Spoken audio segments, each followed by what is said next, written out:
Going to start off with a little bit of modular before 8 o'clock. Let's get this going.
Let's begin with a really old one, and the only video, really, that was ever filmed for Worth. And then I'll come back.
And hi, we're in the studio.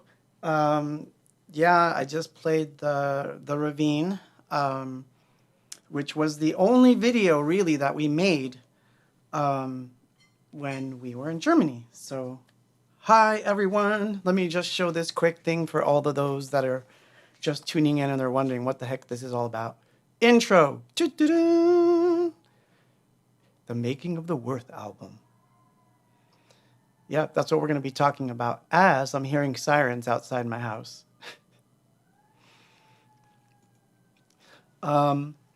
So welcome. This is number 24, discussing all things that have to do with the Worth album.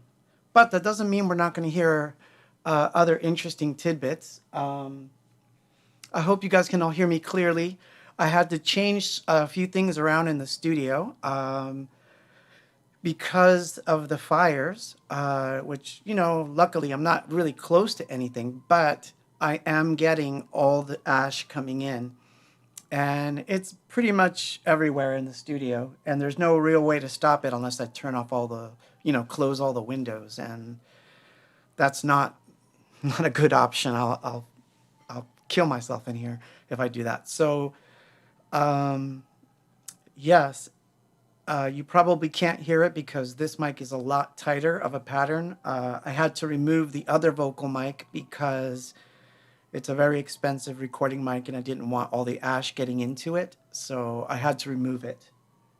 But to be honest, I was actually happy to bring this mic back because now that I've got a new preamp and I know that it's not going to be going, haywire, I feel like this mic didn't get a good shot last time, and it's actually a better mic to broadcast with because it's quieter.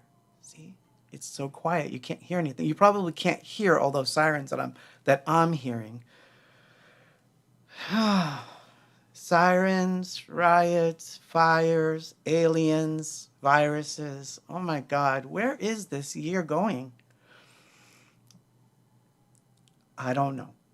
But if you saw my opening sequence, as I was playing, I was showing footage of the Berlin Wall in 1990 and 91. Well, the footage I was showing was older, but you know what I mean. It's footage from the wall. And the wall did come down, and we did go to Germany to record an album. And what I'm going to do, someone's asking, what preamp? I'm using a Shure 286, which is actually a cheap preamp, but it's actually really good for what I'm doing. It's turning out to be quite a good addition to the studio. The other preamp was dying, and it's my $2,000 preamp, of course. That's the one that's dying, and doesn't look like it's going to be rescued anytime soon. So, but I'm quite happy with this Shure.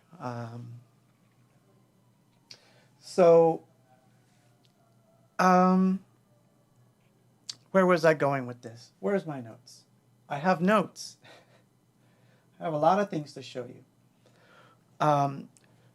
So I want to clear something up if you were listening to this broadcast last week or the one before that when we were talking about Hope being an album that we were really happy with all the way through, that we really loved. And how we were waiting for Worth to come out. And it may have seemed as though I was not jazzed on Worth, and I don't want to give that impression. Working on Worth was a very painful process, but it was one of our favorite records. We just never expected to have to go through all the weird political things with it that would cause it to be shelved. So whenever I discuss it, if it comes off as negative, it's not towards the album or the recording, because that was also one of the greatest times of my life. That's when I learned how to produce, was there in Germany. I don't have a picture of the control room, but I actually found a really good picture of the control room, and I'll post that in a second, and you guys can see, where we mixed it. But so here, I'm going to play a song, but then I'll come back. I'm going to play the demo version. I should explain this. So check this out. This is funny. This is my notebook going to Germany. And yes, I had taken the Peace album cover and made a book cover out of it. This is a really old notebook. And in it, yeah, you can see it's like stained and old.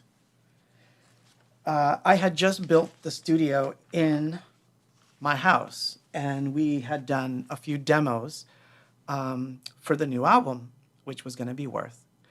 And in the interim, we lost Paul.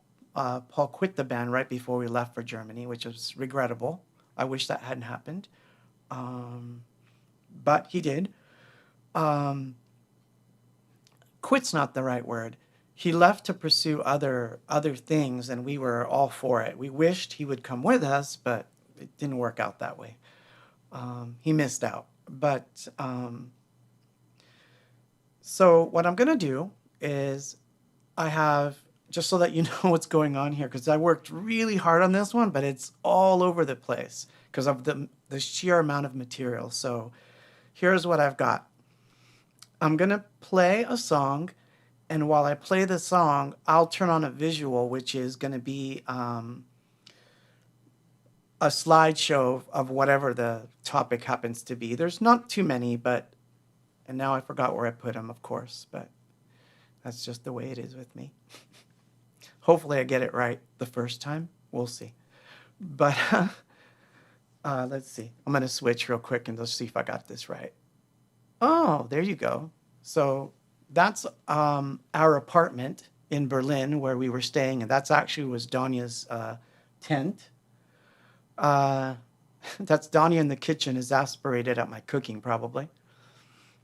And I'm just going to let that loop while you guys listen to World Without Love, the demo. And here we go.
So towards the end of that slideshow, I kind of messed up there, but towards the end of that slideshow, you probably saw Danya and I signing things, what looked like we were signing things, but one of my friends from that time is here, or I saw him earlier. His name is Michael Schutz. Hi to Michael. I'm so happy that you're here. There's a lot of interesting things that happened in Germany that I would like to relate. two of which involve Michael, actually, which is really funny. So, to give you a little bit of perspective, we were in Berlin uh, to record, obviously, but when we had off time, we would sightsee, we would, go to a bar, go to a restaurant, the normal things that you would want to do to catch a little bit of the city. And one night, we went out to this bar and we tried Guinness for the first time, and I think all of us got quite tipsy, especially me. I had the picture, but I couldn't find it. I was gonna show you the picture of me with the Guinness face, but couldn't find it. But anyway, one of the things that happened at that bar was that something came on the news and everybody was watching and there was all this talk and like whispers and the music was died down and I was like, what's going on, why is there so much hoopla, what's on the news? And the news was someone had been murdered in the city. And I realized how desensitized I had become when I said, that's it, someone got killed and that's on the news? Like, that's the big deal that everybody's, and not that it's not a big deal. It's always a big deal when someone gets killed. But I had become so desensitized to it because we hear about it all the time. And remember, this is 1991. That it becomes commonplace. You're almost expecting to see that on the news. It's almost like, okay, I live in Southern California. It's very common for me to turn on the news and watch a car chase. I mean, it literally happens all the time. But it makes you wonder, what is it about our society that makes that okay and that all of us tune in to watch that every night? So that was one of the lessons that I learned while I was in Germany, how desensitized I had become to life around me. And that had a big effect on me. And it also had a big effect on the songs on the album because I think we went in with one idea of what it was going to be like, but suffering, politics, and learning about this new culture we were in made us literally take it on just from a different perspective. So a lot of the songs that were happier got thrown out. And some songs that were really, really dark also got thrown out. We wanted to represent the time. So, so let me go in here for a second. What's funny is I was playing the song and I was supposed to do the very thing that I was doing here. But I found something funny in here and I thought I would share it. And you're like, why is he just turning pages? That's funny. I see these funny notes like, you got to change the lyric to that. My deadline for giving Epic the demos. That worked out.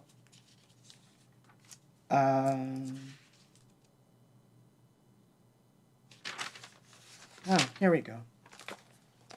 So this was my running order, and I'll show it to you.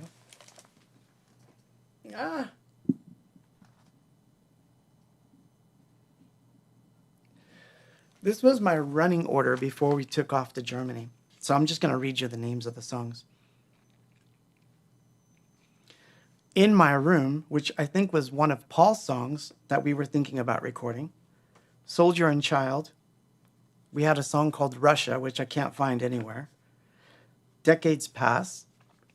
World Without Love. A song called Save Me, which is actually quite good, but we never recorded it for whatever reason. The Garden, remember that? I played that in one of the quarantines. Worth. In Your Smile. Someone Speaks. And this song that I had called Everything Will Be Just Fine. Which obviously everything wasn't going to be just fine, so that got left off. And there was a song called Broken Man, and that we took off completely because I believe the lyric had something to do with someone literally shooting themselves in the head with a gun, and we just thought that wasn't going to be the song we were going to have on that album. So I'm going to play a song that did not make it onto the album, but that we had thought to record back when we were still in Jersey. And if I played this one before, I can tell you that I did not play this particular version because I just found it today and I thought, oh my God, I've been looking for this forever. So this song that I'm going to play, I had thought about recording for Worth. We thought about demoing it, but then we just thought it was disjointed in time. It just wasn't going to fit, and we decided to save it for another day. And what I'm going to do is while we listen to that one, I'm just going to put on the visuals of the Berlin Wall because I think it fits somehow, although it's a weird love song. But this is from 1988, and this is a song called Was.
you go?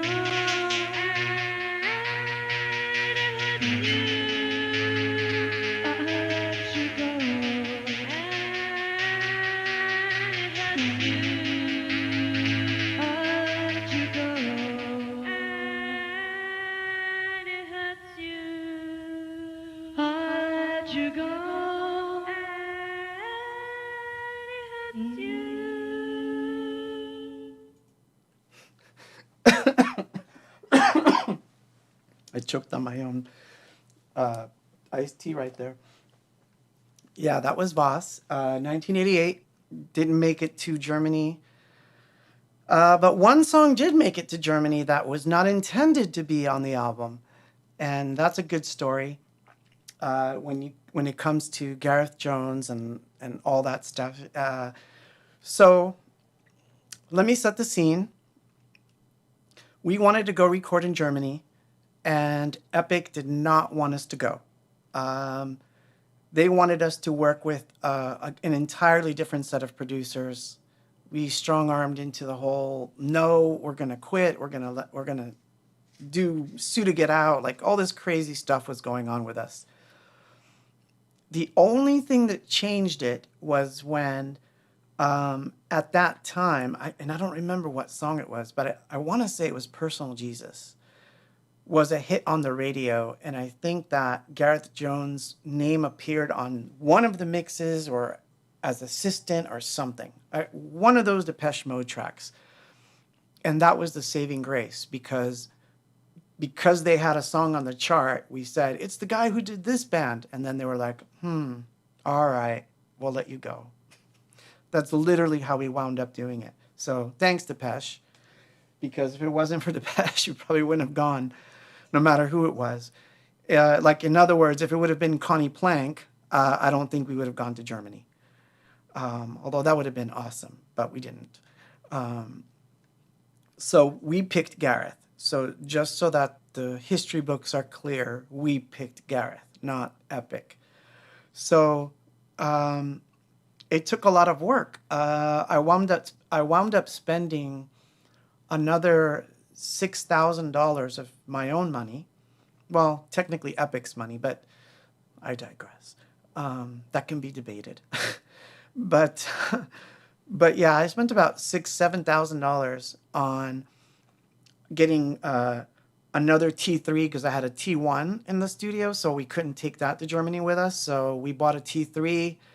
I got an ESQM so that I didn't have to take the ESQ1 with me to Germany. I had to get cases for all of these. I had to get a flight case for my MPC. And it was a crazy thing to pack up all that gear and actually take it with us to Germany. Which is funny because I was looking at some pictures of us in the studio, and I saw the funniest thing there. In a corner, there's a modular, and I honestly don't think I touched it. I don't even think I even touched a cable on it. I don't think that I even looked at it because we were so involved in what we were doing with the gear that we had. The only piece of gear that we did use in the studio quite a bit was an Akai sampler, maybe two that Gareth had in the studio. And I know that we were using Atari, one of those, Atari ST, I think is what he was using to do some sequencing. And you're going to see some pictures of that. And I think he was running it on an old little Macintosh. Yeah, I mean, so here's the scene that I wanted to set up like 10 minutes ago. But the scene is, we arrive in Germany. He meets us at the airport, which is a nice, classy thing for him to have done. We weren't just picked up and driven somewhere. From what I remember, he was there at the airport. We went out to a restaurant.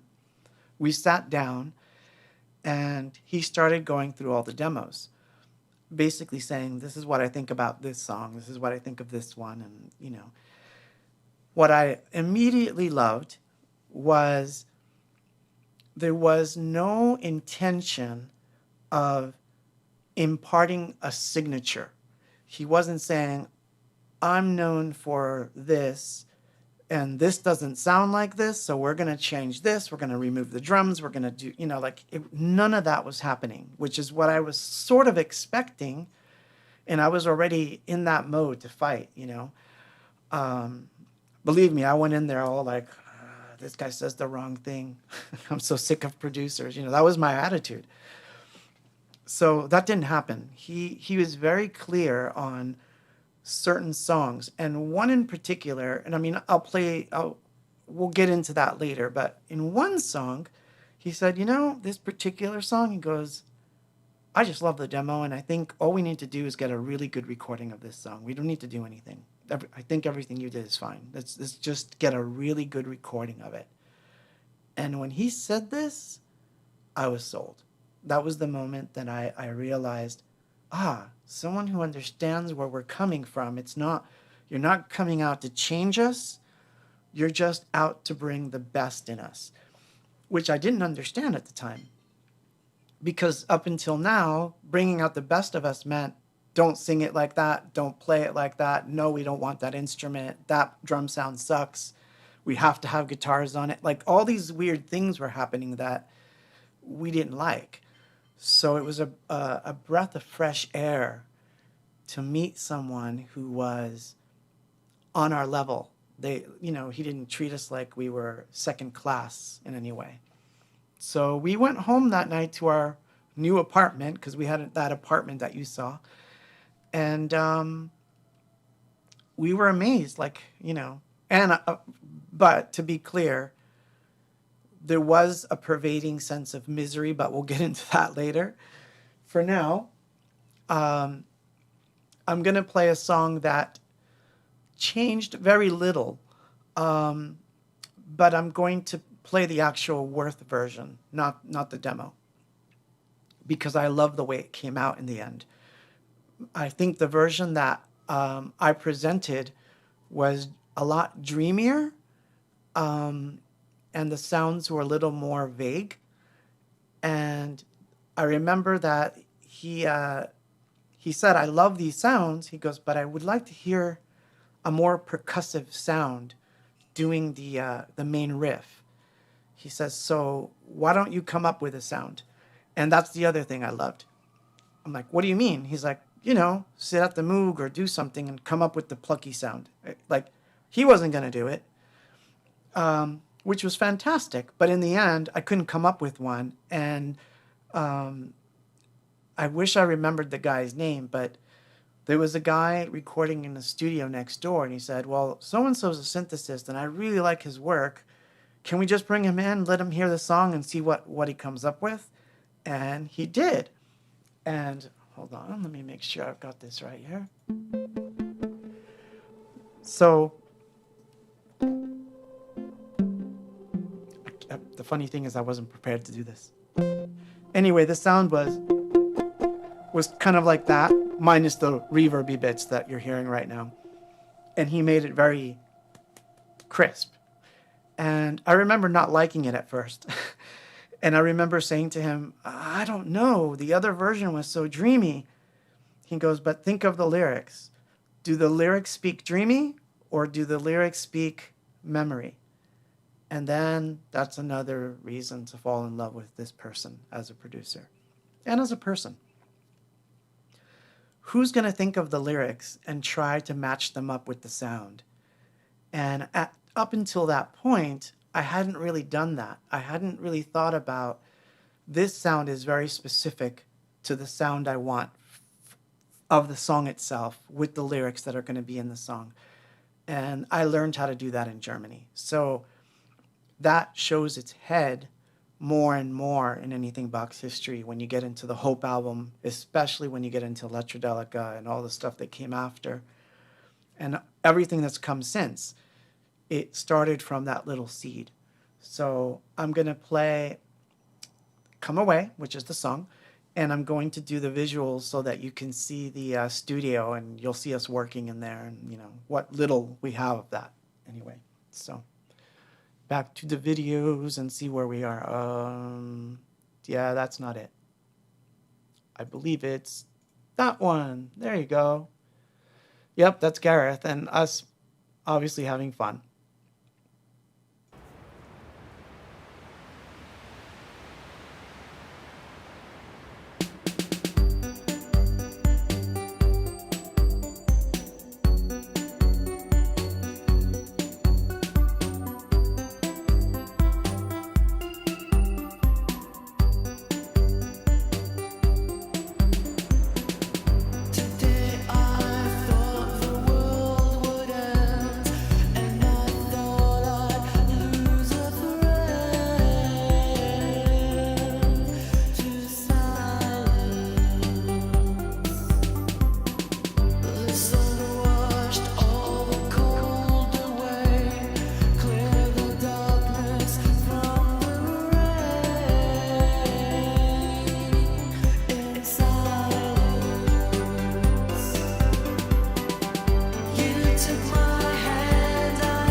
Oh, I cut it off by accident.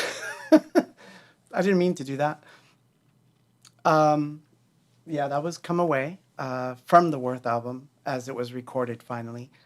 And so when I was doing or speaking about the Peace album and we, touched on that, I think you will recall that I was like, we won this fight, we lost that fight, you know, that kind of stuff. There was some disagreements in the studio. Of course there was. There was going to come a time when there was going to be a song where we were like just going to like, and I don't want to say clash because it actually never really happened that way. But it happened with this next song. Oh, no, it didn't happen with this next song. I got the wrong song queued up. Okay, no, we're not playing that one just yet. Wrong story. We'll get back to that story. We have another one coming up that's kind of funny though. So one of the things that happened that was interesting is that we're changing stories. Notice how I just did that just like that, right? Notice that on the stuff that I read you, there was a song that didn't make it. So here is yet another. It's hard to get the thing in the camera this time. Sorry, you can't see it. I don't want to knock the microphone over. You can't see it, but I'll read it. So this was a different running order of songs for the album. Worth, Soldier and Child, World Without Love, Everything Will Be Just Fine, which again, I think that song was supposed to be on 2 albums and it just died, The Fiery Death. Someone Speaks, there you go, some of the, you know. In Your Smile, of course, The Garden, Decades, Please Find a Way, Save Me, and Ending. Notice that there's a few songs that aren't even on there yet. One of those was Beat of Life. And Beat of Life. So we had a version of Beat of Life, which we honestly didn't like, which was the version that we were playing back in 1988. And we honestly didn't like that version at all. By that point, we were over it. So it was never demoed. And we're in the middle of the Worth album. We've now been there a month, 2 months maybe. And we're all thinking that it's going to be either Soldier and Child or World Without Love. Those are going to be the singles. That's what we're thinking at that point. You know, of course, we had All You Need Is Love and all that other stuff. So there was picks. But a full-on radio single, we didn't have. And Gareth didn't care. We didn't care. But the record company cared, right? So they were visiting. And it was like this... All I can describe it as is madness, okay? So the record company's going to visit. We don't want them there. We don't want them in the control room. Gareth's never produced a record up until this point with an American band, with an American record company. I want you to know that. He hadn't done that yet. I don't know if he's done it since, but we were his first. And the reason I remember this is because he said, we'll just play him the songs that we've got and, you know, we'll show the progression that the album's taking. And I knew that was just going to be the death knell because all we had was half-patched songs. We didn't have backing vocals on most of them. On some of them, they were very skeletal. So I knew that the way that American record companies worked, if you didn't show the hyped-up version, you know, that this is going to be a hit version of anything, it was basically going to be poo-poo. They were going to be like, oh, that sucks. Like he wasn't prepared for it. Let me put it to you that way. So we did our best with World Without Love, trying to get it to sound bouncier, right? So they arrive. They listen to World Without Love. They're kind of like this. I was already afraid. They listened to Someone Speaks and Soldier and Child, and I think they heard Come Away, Wedding Day. And they were like, we have no single. if we don't have a single, we don't have an album. And this was bad news, right? Gareth, of course, is in one side of the room, like just going like, what are they talking about? So I pulled a rabbit out of the hat. I was like, I have one more song that we didn't demo, but since we've been here, I think I can work it out, but I need time. So can I sequence this song today by myself, and we can play it tomorrow and we can do something? So they said yes. I spent a few hours resequencing Beat of Life, hit play on the MPC. They heard the demo and they were like, yeah, like that, a good beat song. Yeah, that's it. I even like the title. Use it. That's the single. Gareth was shaking his head. I was going, what do you want me to say? This is how they operate. So they left, long story short, they left, and we were like, we got to make this a more upbeat song somehow. And we're going to have to work extra hard on it to get it to a point where it has some semblance of dance culture, or we're doomed with the record company. And we tried that, and it didn't work. And then we did the version that all of you know. So I'm going to play a video of us playing the song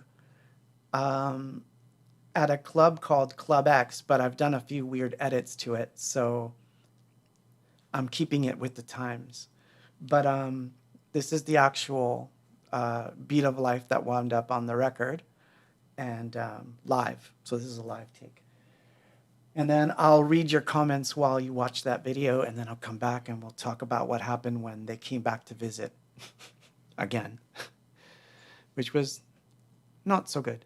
But oops, you weren't supposed to see that just yet. And Beat of Life.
So Danya says, right, so what do you think? You like it?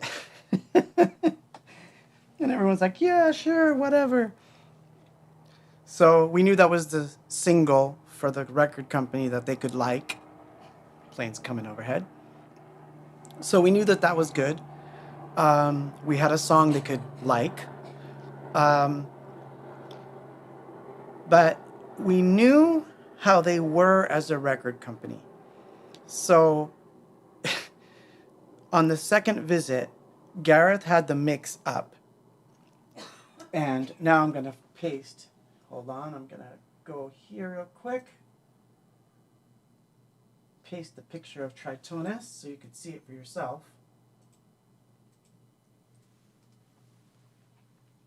That's a picture of the studio that they were visiting. And in that studio, we had all the tracks to Beat of Life up. And what I did is I went in and I lowered the bass and I lowered the kick drum. And I think we actually lowered a little bit of the snare, and we raised the hi-hat just up. And he's like, what are you doing that for? Like, why are we doing this? And I said, you need to understand what they're going to do. They're going to come in here and they're going to want to change something. So let's make them change something that we know what's going to be obvious. The kick drum's just not loud enough. The snare's not loud enough. The bass isn't loud enough. Let's pretend that this is how we like it and just put it up and enjoy it. And it was a sneaky Pete move, is what I call it. And Gareth did not understand this at all. He thought, I don't understand. Why can't they just... This doesn't happen in an English record company or a German record company. They just come in here, we play them the song, they either say yes or no, and they walk out, but they're not going to suggest we change a mix. I'm like, this is US, they will. So we got to play their game a little bit.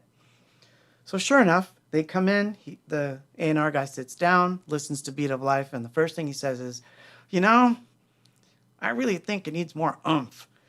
Where's the kick drum? Oh, it's right there. It's that track right there. And he goes, oh, let me see. And he puts it up and he goes, oh, there you go. Yeah, see, like that. And we're looking at each other like, yeah, where it was, where the automation move was. And I'm like, now that you did that, maybe it needs a little more snare. That's this one. And he's like, oh, yeah. So he lifts it. I'm going to say this in the nicest way that I can. That guy did not know anything about what we were doing and did not understand the music. He did not know anything about electronic music. He couldn't have really thought that out. So now we're listening to Beat of Life with a slightly overkill kick drum and snare, and then, we're like, yeah, it sounds good, man. He goes, good. We have our single, I'll fax back. We have a single, good. Make sure it's that punchy. Sure thing, man. He left. And Gareth's like, is this over now? And I'm like, this is over now. So then we went back to our mix, and then, we went back to work the way we were working. And that was the end of that. We never saw the record company people again. And that's a true story. So it's just the way it was. So we had to kind of educate him on U.S. record companies. And I don't know if he ever actually wound up working with another American record company, because I'm pretty sure that's not how he works in his circles. So someone asked if I was starstruck by the fact that, Gareth had recorded Black Celebration, Some Great Reward, and all those records. And the answer is yes, of course.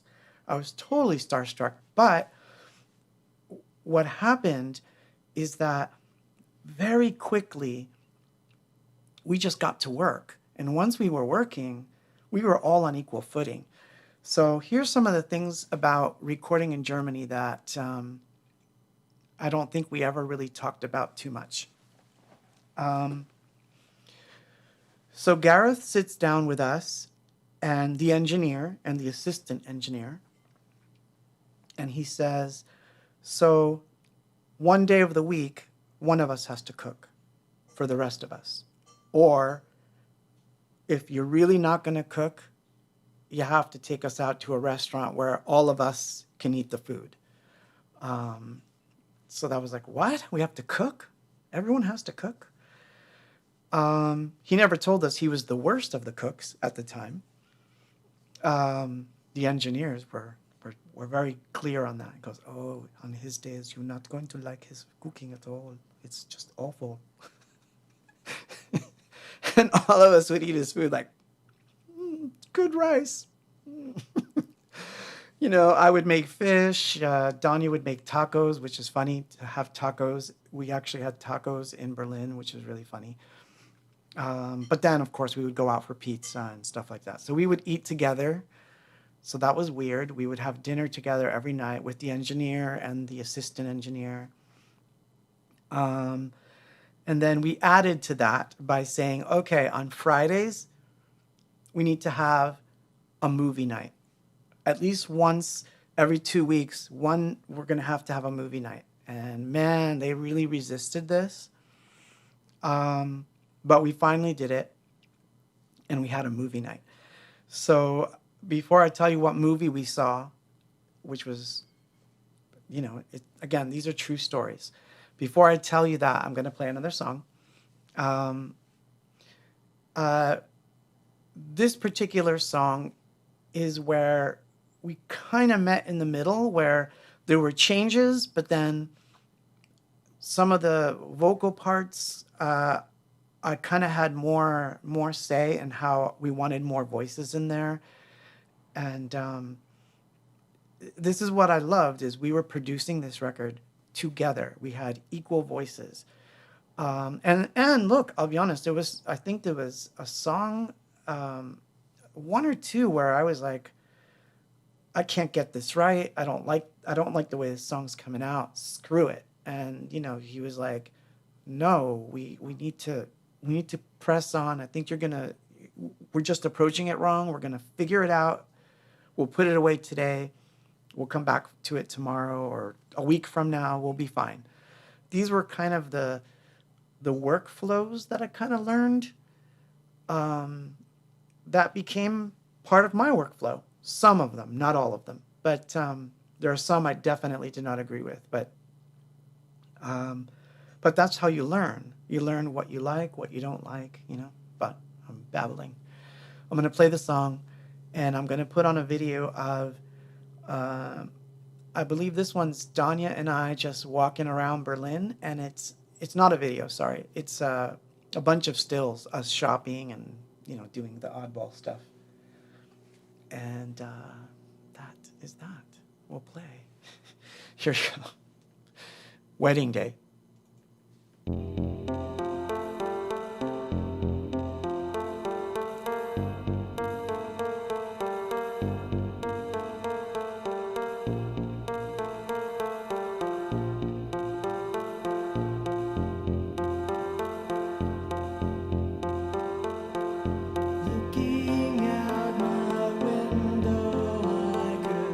Swear I feel your hand.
So that was the demo of Wedding Day. Let me explain how I made that mistake, because it's really funny. I had some of the demos and I had the album tracks, and I was playing them back and forth within the last couple days, trying to decide, will I play the demo version or will I play the album version? And I could swear that I picked the album version of Wedding Day, because I wanted, there was the tubular bell thing in the middle and a bunch of extra voices, and it was cool the way it came out in the end. But the demo is the demo. And somebody asked if that was an ESQ doing the bells. No, it was not. Actually, I actually used to avoid the bells on the ESQ because I thought people would recognize them too much. So I think after 89, I stopped using that. I used the ESQ for more digital sounds. The bells came from an Emax, I believe, or even the T3. It was not the ESQ, in fact. In fact, for the synth nerds in the audience who want to dissect the song. But anyway, Wedding Day. So as you saw in the slides, we got out, and remember, the wall had just come down. So one of our favorite things to do was to go onto the east side, because the wall had just come down. You want to talk about time travel. Honestly, all you have to do is watch the Ravine video and you get a sense of it, is that on the east side, everything looked like it was 1945 still. The buildings were old, the cars were old.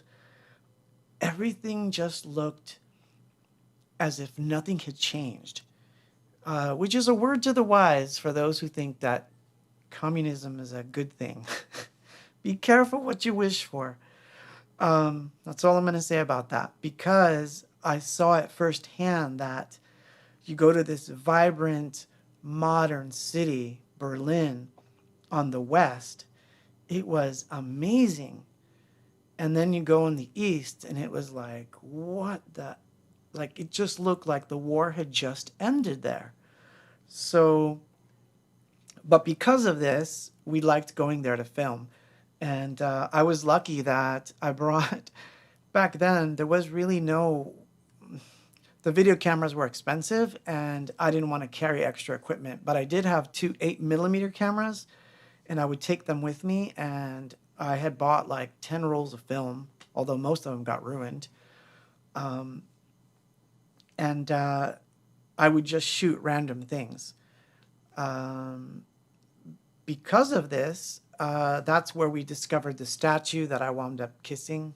And, if you ever saw the album, you know that there's a statue that I kiss.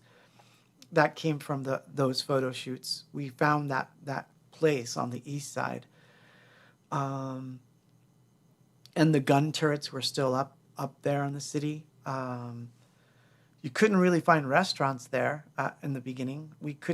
There was nothing. In fact, one club that we went to, which was really trippy, we went partying on the east side one night, and the entire club was an abandoned warehouse, and the entire lighting were barrels that had some sort of chemical in there that was on fire, and that was the lighting for the entire club.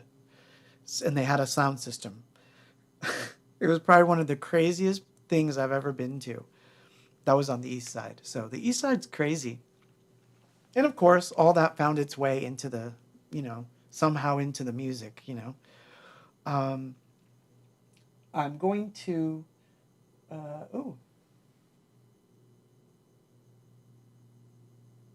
So, I'm trying to read, but I can't because it's scrolling by so fast. So if I missed a question, it's gonna have to be on the next music break. But anyway, so yeah, we were recording, and meanwhile, while I was in the apartment, I wish I would have kept certain stills just without the slideshow. Note to self. But anyway, while we were in the apartment, I was also doing art because I had to do the artwork for the album too. Um, so a lot of you don't know this, but the album was never intended to have a photograph of the studio as the cover. That was something we did when we knew the album wasn't coming out and we wanted to basically, do our own version of it. And I didn't want to use a painting then because it was going to be too much of a giveaway that, we had done it for whatever that means. But I won't say. You didn't catch me saying it. But anyway. So, yeah, there was drawings. And interestingly enough, not only did I find some of these, they're really funny, but I had no idea, and this is why I love doing these Quaranstreams with you guys. I hope I'm not being boring. I hope you're enjoying this. I hope you realize the trouble that I took by putting the angel over here and says Berlin over here. This is actually from a t-shirt that I had back in Berlin when I was there. But I realized that back in 1991, I had already given the studio several names, and I had the names for the studio already written in my notebook, in my journal. Here. No, you can't see it. Maybe on the overhead, but it doesn't matter. I'll just read them. And then I'll show you some drawings, but I'll turn on the overhead for that. Well, let me turn on the overhead now. Hold on. Overhead, yes, it's on. This way, at least I can show you something without destroying the entire studio. So, I don't know if this is any better. No, I need a camera that just shows close-ups of things. That's the next Quaranstream. I'm going to have to get another camera. This is how I improve. This is how I improve. But anyway, it says, names for the studio. Claudeworks. Yeah, that didn't happen. Orange Studios. The Happiness Machine. Product Studios. Orange Product. And Orange Product Studio. So if you know abox history, you know that became Orange Works. I just didn't know that I had thought of those names that early on. I found out when I opened this book today, which is my Berlin book. I call this the brown book, by the way. And inside of here are some of the first ideas for the cover. So as you can see, the cover was going to be very different. More of a loneliness theme. And this picture right here, that picture right there, I wound up showing that to a photographer that took pictures of us, and that became one of the pictures that was going to be a promo. And then there's this. Let me show you. See, so there's some more pictures. A little bit of MC Escher theme thing going on. And up here, it was funny. I don't know what this was about, but it was Danya supposed to be holding something. Was on the inside. I was going to do portraits of us or something. I don't know. So that wound up not happening, of course. But what was cool is that I have a timeline here that I didn't have before. Because I've always said, we went there and then we came back a couple months later. Now I actually have the real timeline. So Germany began in January 26th of 1991. And my part of Worth, because I left early. I don't know if people knew that, but I left a little earlier because I had a whole bunch of family stuff going on and I had to get home. And there was still about a month left. So Danya actually wound up staying, and Gareth mixed the album without me being there. That's how much trust I had in him. That he could mix the album without me being there, because I knew he wasn't just going to arbitrarily mute things out and change things. I trusted him that much. So I left Germany on April 9th of 1991. So that was the timeline. And as it says in my book, a trip to Germany. Yeah, that camera position is no bueno. That has to change.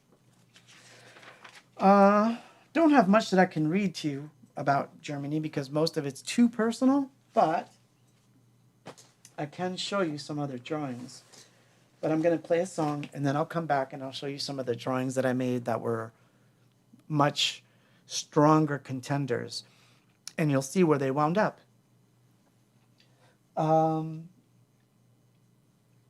So I'm going to play a track from the album, not a demo.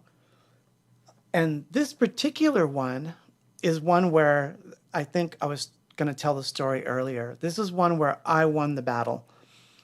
There was a backing vocal that I was thinking of something that sounded very Beatlesque, you know, Sgt. Peppery. And I remember telling Gareth about it, saying, you know, we're going to do this backing vocal and this is what I'm thinking. And he's like, I don't know that that would work in this song. And I'm like, it doesn't sound like it'll work, but I'm sure it's going to work. I can hear it in my head. It's going to work. So I remember us doing a run through and it didn't work. And I was really disappointed. And I remember thinking, we didn't do it right. Something didn't happen. So I remember going back to the studio and saying to him, we're going to do it again, but I think I'm going to sing it a little differently just to fit that piece in. He goes, you're going to change the entire vocal around just so that this one piece works? And I'm like, I think it's going to work. And if it works, it's going to be great. And so he acquiesced. He said, okay, we'll try it, but I'm not deleting the other vocal tracks. We're going to have to take up some other tracks to kind of see where this goes. And if it doesn't work, you know. But it did work. It worked so well that we went back and recorded the lead vocals again. We redid everything just to make this work. And honest to God, what's really cool about this particular track is that this is a real story, I'm not lying. On the actual vocal, at the very end, I ad-libbed every single part. And it was because I was really just feeling some emotion. So I was just ad-libbing. And he just kept that recording going. He saw that I was in the studio and I was just going for it. He saw that I broke down. He saw that I was literally crying in there and something was going on with me in there. And he just kept recording. He did not stop that recorder until I went like that, you know. And then he was like, and then he asked me, like, what was that about? I'm like, I don't know. But whatever it is, I hope it was good. He goes, it was good. He goes, we're keeping all of it. And this is the song that it was. And I'm going to play some of the apartment videos again, because then I'll tell another story and then we're winding down here. So let's see. Visuals. Apartment. Yeah, this is the one I want you to see. And this is the song.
I don't know why I cut off those two.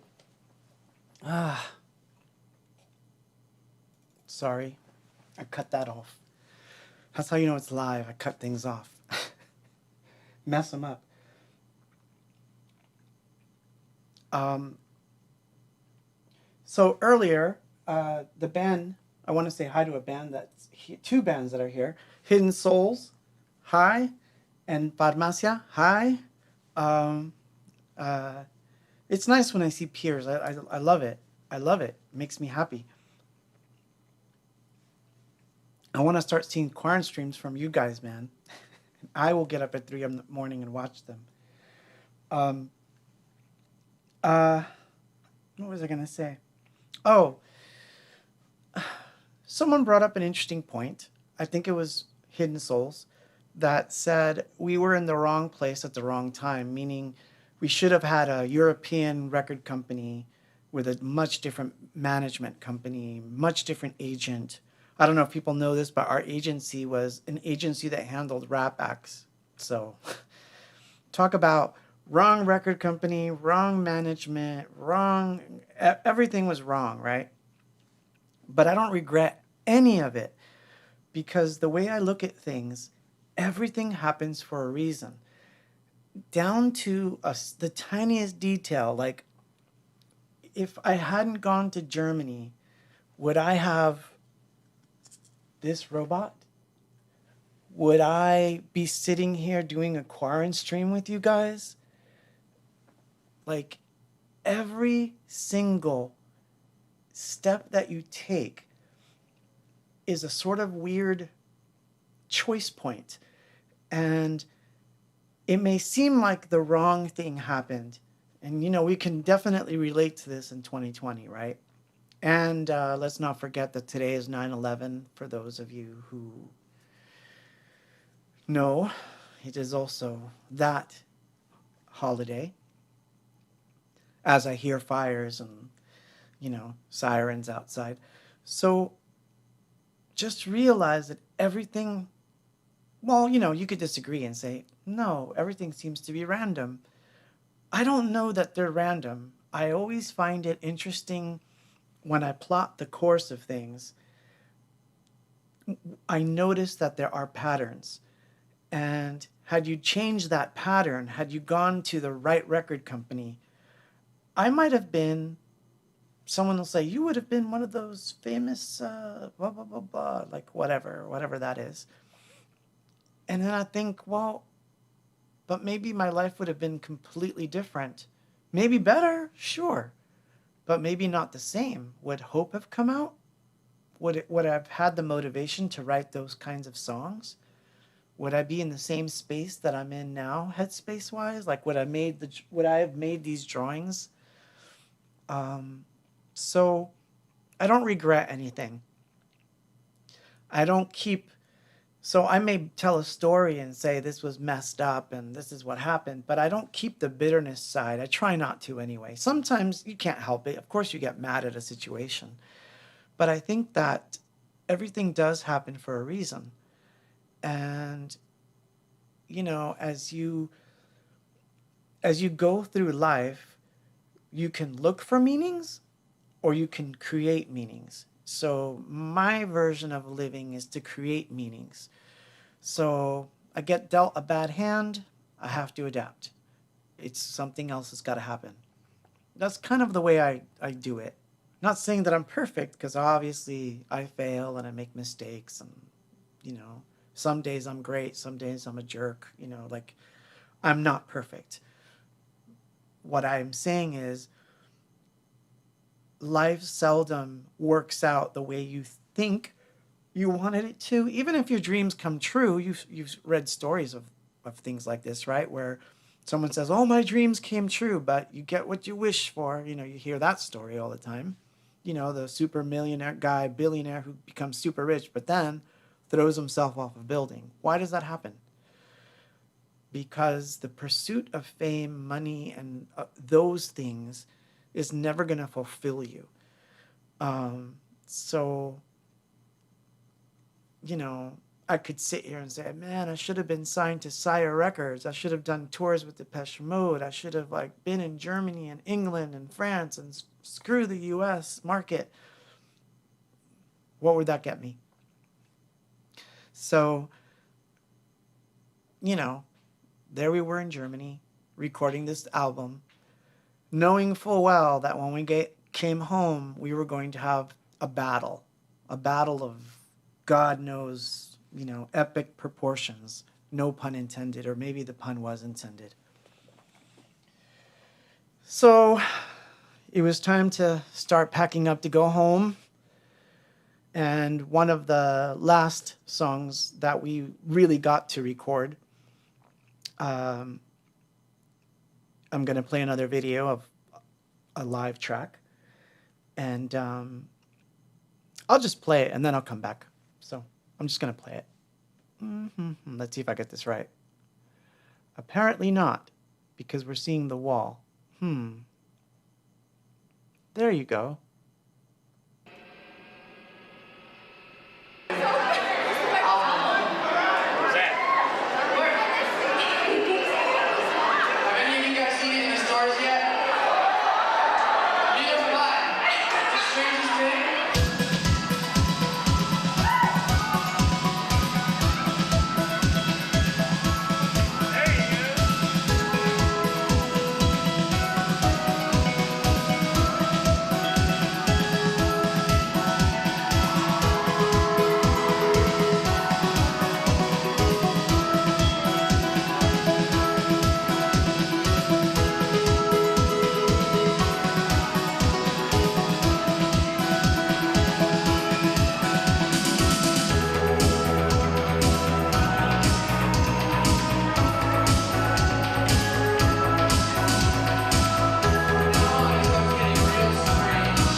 Whoops. I don't have an auto switcher, so it's all get it wrong. Get it wrong and weird things happen and I can't explain. It just happens. It just happens. The silliness is happening right now. So someone asked a question. We're down to, wow, it's almost, it's time. So we're winding down towards the end. So there were 2 songs that we really did want to record that we didn't get to. One of them was a song called Please Find a Way, which I really still like. And for whatever reason, it just didn't happen. So there's no real story there. It's sad because sometimes you think, oh, if only we would have put this song on there. And, at the time, believe it or not, we didn't even know this about CDs at the time. We didn't even know that you could have up to 70 minutes of music. Otherwise, we would probably put more songs on the album. We were still thinking in terms of vinyl in those days. So it was like, you'd reach that hour limit and you were like, oh God, this would have been a double CD, double record or whatever. Which, by the way, I'm going to hopefully next week have an update on worth as vinyl. That's a struggle, especially in 2020. So I don't know how that's going to pan out, but I hope it does work. So yeah, that's my scatterbrain, as someone said. So Please Find a Way was one of those songs we had, and it just didn't happen. And sadly enough, it fell by the wayside. But I always liked it, and I knew that, later on we were going to wind up using it as a B-side and, hopefully record it, but we never got around to it. It's hard to record stuff because you could go through song after song after song and then decide, well, I want to record something I wrote 5 years ago, and you're really not going to want to because now you have 20 new songs. So it's very difficult to pick and choose. So mood dictates a lot of this, right? But I did want to show you some artwork. So this is going to be interesting because you guys don't know this. So for those that may recognize this painting, this one wound up being on Recovered. And so did parts of this one. And I'm holding it upside down. There we go. You see that? So these two paintings or drawings or whatever you want to, they're collages actually, because there's all kinds of stuff on here. They were done in the Berlin apartment, and they were originally designed to be part of the artwork that was going to be for Worth. So this leads me to what happened. So I wish I could explain it in a way that doesn't make me sound like a doofus or entitled, but the basics of it were we came back, we have this album in our hands where we suffered through this record. I was away from my family for 3.5 months. Donnie had gone through a breakup. We had lost Paul in the interim.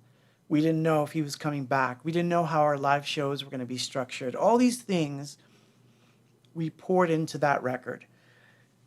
And again, the wall had come down. The times were changing. Things were occurring, So all of that, you come home with it and you're like, we have this piece of art in our hand. And then the record company just looks at you and says, we don't see any commercial value in this. And you're just dumbfounded. You're like, what do you mean? We know this will work in the circles we know. And their opinion was, no, no hits. Other than Beat of Life, I don't see anything on here that's of any value. And this was literally how it was said. It wasn't said in a nice way. Nothing that would make you feel happy, like, look, man, we'll put this weird record out. Like if they had approached me like this and said, look, this is a weird art record, okay? Show me the cover. Oh, it's this. This is the cover. Okay. So I see what you got here. You have a weird art record. We'll put it out. You work it, go out and do tour, but can you, via the summer, give us some sort of dance hit that's sort of like Living in Oblivion that we can have remixed by other people? Can you give that to us? My answer would have been, all right, I'll figure something out, because I still like dance music, so I knew I was going to be able to do something like that. But they didn't even approach it that way. The approach was, this sucks. Everything you did was throw away the money that we gave you. We shouldn't have let you go to Germany, and we're shelving this. And we just couldn't believe it. Like, how could that even happen? How could you spend, and yes, this is how much it cost. How could you spend $250,000, $250,000, have us live in Germany, be away from our families, work 16-hour days for 4 months, and then just say, we're going to just throw this away? And their only solution was to put us in a room with 4 producers that we didn't know. We didn't even like them. No offense. I think CNC Music Factory is great, but they're not great for me. They were not. They were never going to be someone I was going to work with. Sorry. It just seemed terrible. And so that part, sometimes, yeah, it does hurt, because you think to yourself, wow, we worked so hard for this piece of art and we love it. We loved it. Our friends loved it. Our peers loved it. We didn't leave Germany with an album going, oh man, look at what we just did. We left there thinking we have this is our Sergeant Pepper, this is our thing. And they didn't believe in it. And that was the beginning of the end. I mean, the beginning of the end had started, but that was the absolute end. Because from then on, it was like, no, we're not letting this happen. And I had to fight to get out of that record contract. No one wanted to just let me out. I had to fight to get out. I had to find contractual loopholes. I had to go research in the library. There was no internet back then. So at least not in the way that, that's a different story. I'm going to tell that before we play the last song. But there was no way for us to really fight this other than legally. So we did. We basically said, we're suing you to get out. And this is the clauses. These are the things you've done.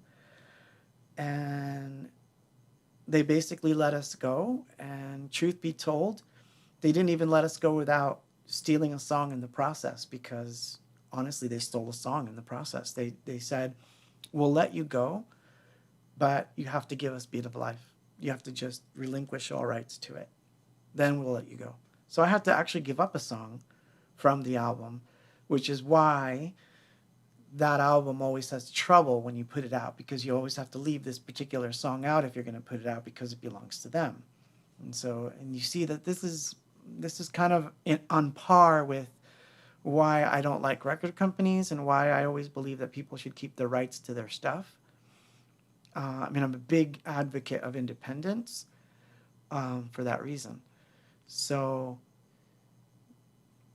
if you write songs and you want to record them and you want to tour the world and, be famous and all that stuff, that's great, but do it on your own terms. Learn to do the work. It's hard work, but learn how to do that work, because when someone owns your stuff and they have direct control over that future, it's a lot like losing children. Like you'll feel like you got, stabbed. So anyway, that's the story. And people ask if I ever got courted by any European labels in the very beginning, but we had a manager that didn't believe in them. So again, bad manager, bad record company. Our agent was decent, but we lost out on a lot of things. But that's life. You adapt, my friends. You adapt. So I've got a little bit more, and then we're done for the evening. Like after that downer. I'm so happy you guys are here. I hope you can tell that I worked hard on this one. I mean, I hope it shows that I worked hard on this one. I even wore red, black, and I didn't have a yellow. I couldn't find anything that was yellow, so I had to dig this out. I'm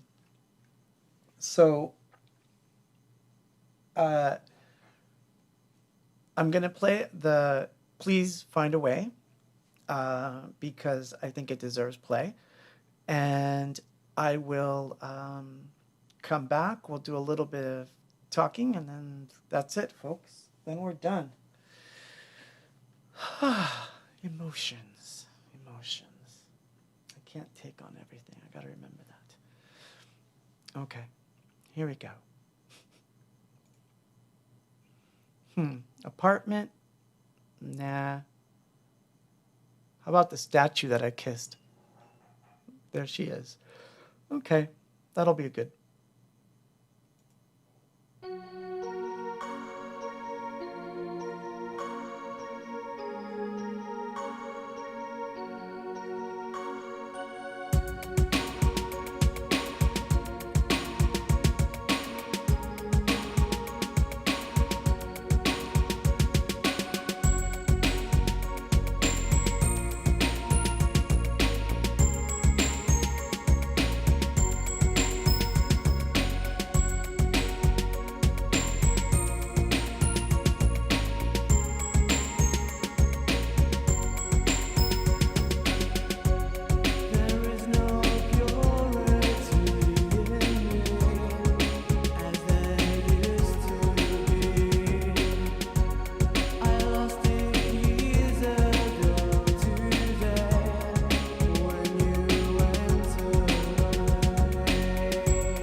darkness of the night consumes me, and I dream of you. You touch my hand, don't understand why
Please find a way to let it all go. Exactly. Couldn't have even said it better than that.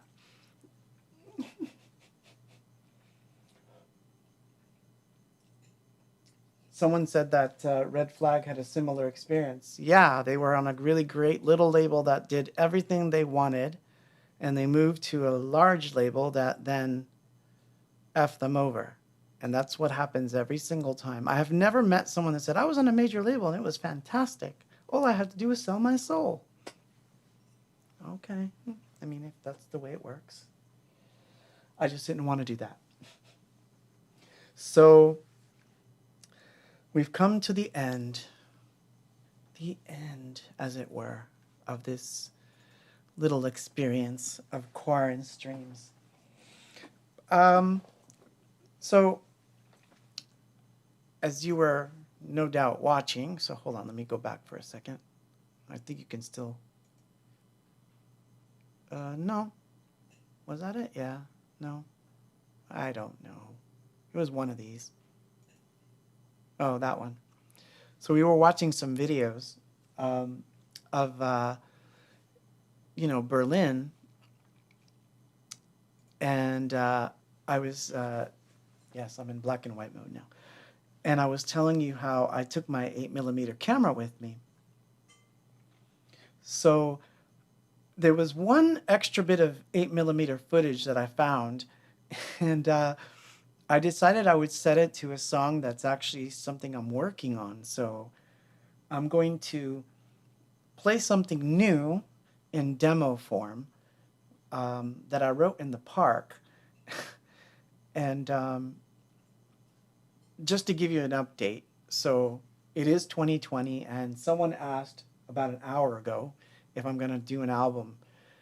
I don't know that I'm going to release an album before the end of this year. I think anything that you do at the in 2020 is almost doomed. So I'm going to, I don't mean to sound doomy and gloomy, but I don't know that I would do an album right now. But that doesn't mean I can't process 2020 and write some stuff, right? So I was sitting in the park trying to work out some video stuff for this Quaranstream, and this really weird song came to me, and I decided to record it right there and then just to get a demo idea.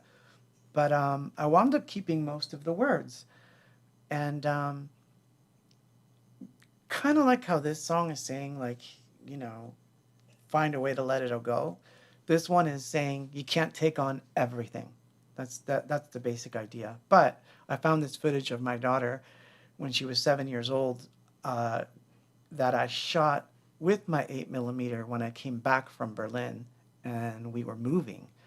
So I put the two together, and I'm going to play that. And then I'll come back, we'll play the last song, and we're done. So you get some new stuff too. As you can see, I'm not like, anyway. I don't know what I'm saying. Here's the new thing.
So, one more song and we're done for the night, my friends.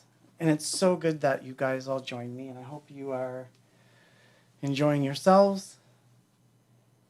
What a weird cathartic evening. But anyway, I wanted to play that for you because new and old, I was just exploring. And once again, I found myself in a park. And this time I'm writing music in a park instead of just filming 8mm bits. And my daughter's going to kill me when she sees this. I don't think she's seen it. But we're going to end off with the last song on the album. And no, not All You Need Is Love, because I consider that a bonus track. But this is the one that Gareth said, for this song, we just need to get a good recording of it. We don't need to do so much embellishment, and whatever happens, happens with this song. And I think it's going to be fine. And we did. And it's one of my favorites. I still like playing this a lot. So we're going to end off with an ending. And I think I'll leave this visual.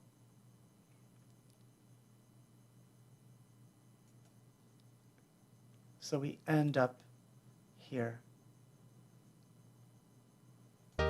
Anyone can see that this is over and I'm walking away.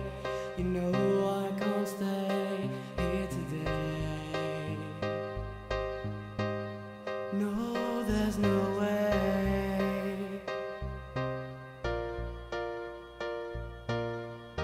Did you know the places that we ran to had been pushed away by pride? All the darker side of who we are. We've gone too far.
I'm part of it. Can't you see it?